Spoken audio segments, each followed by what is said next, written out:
Bharatiya Janata party सरकार निज सफलता निजे कहउछन्ती एइथिପାଇଁ ନିଜର ବିଫଳତା ଲୁଚେଇବା ପାଇଁ। ନବୀନ ପଟ୍ଟନାୟକ ସରକାରରେ ଯେତେ ସବୁ ସଫଳତା ମିଳିଥିଲା ଯଦି ସେଇମାନେ କହିଦେବେ ତୁମ ସରକାର ସଫଳତା ଛାତ୍ରମାନଙ୍କର ମାନସିକ ଅବସ୍ଥା ଯେଉଁମାନେ ଅତି ଗୁରୁତର ତାଙ୍କର ଏକମାତ୍ର ସଫଳତା ହେଉଛି ପ୍ରଚାର କର ପ୍ରଚାର କର ପ୍ରଚାର କର ଏ ସଫଳତା ବହୁତ କମ୍ ଦିନ।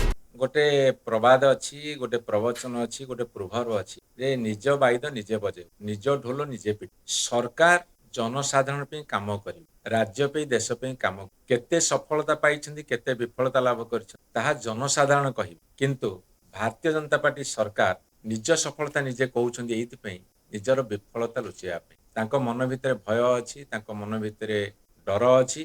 ଯେହେତୁ ବିଫଳତାର ପାହାଡ଼ ଉପରେ ବସିଛନ୍ତି ତେଣୁ ନିଜର ସଫଳତାକୁ ଜୋର ଜୋର ଦେଇ କହିଲେ ସେମାନେ ଯେ ସଫଳତା ଲାଭ କରିଛନ୍ତି ସେଇଭଳି ଗୋଟେ ଧାରଣା ସୃଷ୍ଟି କରିବାକୁ ଚେଷ୍ଟା କରୁ। ନବୀନ ପଟ୍ଟନାୟକ ସରକାରରେ ଯେତେ ସବୁ ସଫଳତା ମିଳିଥିଲା ତାହା ଜନସାଧାରଣ କହୁଛନ୍ତି।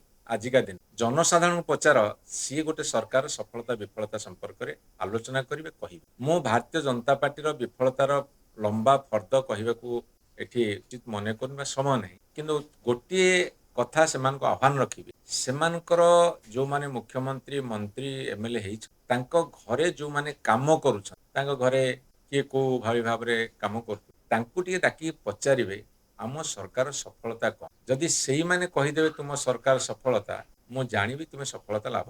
ଆଉ ଯଦି ଚାଷୀକି ପଚାରିବା, ଜଣେ ମୂଲିଆକୁ ପଚାରିବା, ଜଣେ ଦାଦନ ଶ୍ରମିକକୁ ପଚାରିବା, ଛାତ୍ରମାନଙ୍କର ମାନସିକ ଅବସ୍ଥା ଯେଉଁମାନେ ଅତି ଗୁରୁତର ସେ ଛାତ୍ରଙ୍କୁ ପଚାରିବା, ଜଣେ ଯୁବକକୁ ପଚାରିବା, ଜଣେ ମହିଳାଙ୍କୁ ପଚାରିବା, ଜଣେ ବୟସ୍କ ବୁଢ଼ାବୁଢ଼ୀ ବାପା ମାଙ୍କ ଭିତରୁ ଜଣଙ୍କୁ। ଯଦି ସେଇମାନେ କହିଦେବେ ସରକାର ସଫଳ ତାହେଲେ ମୁଁ କହିବି ସରକାର ସଫଳତା ଲାଭ କରିଛି। ଏ ସରକାର ବିଫଳତା ଫର୍ଦ୍ଦ ଏତେ ଲମ୍ବା ତାକୁ ଆମେ ବିସ୍ତୃତ ଭାବରେ ଆଲୋଚନା କରିବା। ଶେଷରେ ଏତିକି କଥା କହୁଛି, ବିଫଳତାକୁ ଲୁଚେଇବାକୁ ଯାଇ ସଫଳତାର କାହାଣୀ ବଖାଣୁଛନ୍ତି। ତାଙ୍କର ଏକମାତ୍ର ସଫଳତା ହେଉଛି ପ୍ରଚାର କର ପ୍ରଚାର କର ପ୍ରଚାର କର, ବିଫଳତାକୁ ଘୋଡ଼େଇ ଦିଅ, ସଫଳତାକୁ ଚେଷ୍ଟା କରି ବାହାରକୁ। ଏ ସଫଳତା ବହୁତ କମ୍ ଦିନ ଏବଂ ଆଉ କମ୍ ଦିନ ଭିତରେ ଏ ସରକାର ରାଜଗାଦି ହେଇପାରିବେ।